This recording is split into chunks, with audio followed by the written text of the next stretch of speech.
మనల్ని సంతోషంగా ఉంచడానికి ప్రయత్నించే బంధం ఏదైనా మన దృష్టిలో గొప్పదే.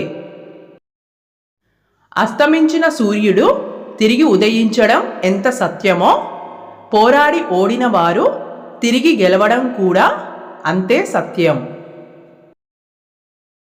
ఆరోగ్యానికి మించిన ఆస్తి లేదు, సంతోషానికి మించిన సంపద లేదు. అందుకే జీవితాన్ని సంతోషంగా గడిపేద్దాం. మాట చిన్నదైనా మనసును గాయపరుస్తుంది.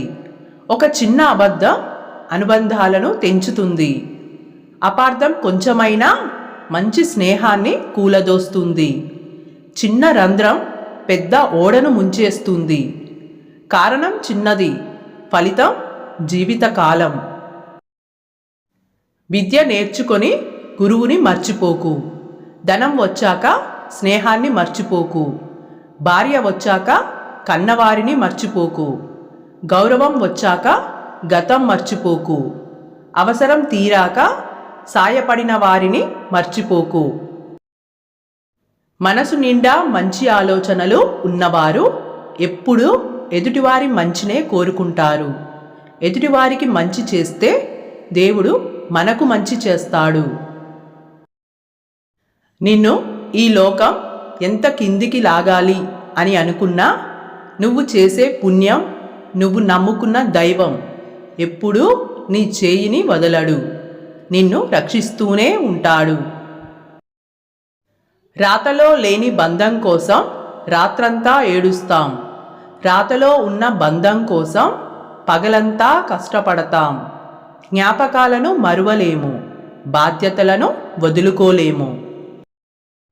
భగవంతుడిని కోరుకోవాల్సింది కష్టాలు రాకుండా చూడమని కాదు, ఎంతటి కష్టం వచ్చినా వాటిని తట్టుకొని నిలబడే ధైర్యం ఇవ్వమని. తండ్రులు తాతలు సంపాదించిన ఆస్తుల మీద మీసాలు మెలివెయ్యడం కాదు, నువ్వు కష్టపడి సంపాదించిన రూపాయితో జల్సా చేయి. అప్పుడే నీ జీవితానికి ఒక అర్థం ఉంటుంది.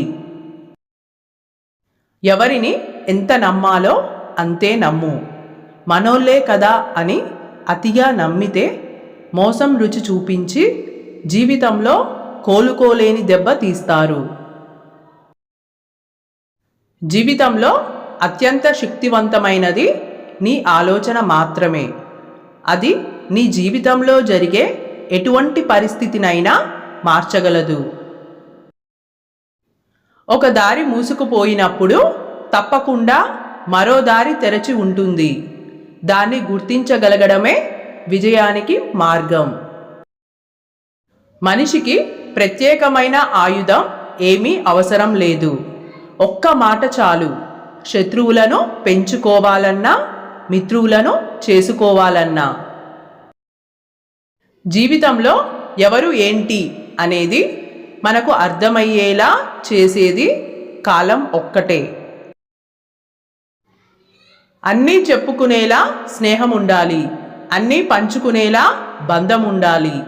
అది కష్టమైన, సుఖమైన, నష్టమైన, లాభమైన, ప్రేమైన, కోపమైన. ఓకే అండి, ఈ వీడియో మీకు నచ్చినట్లయితే please like, share and subscribe my channel. Thanks for watching.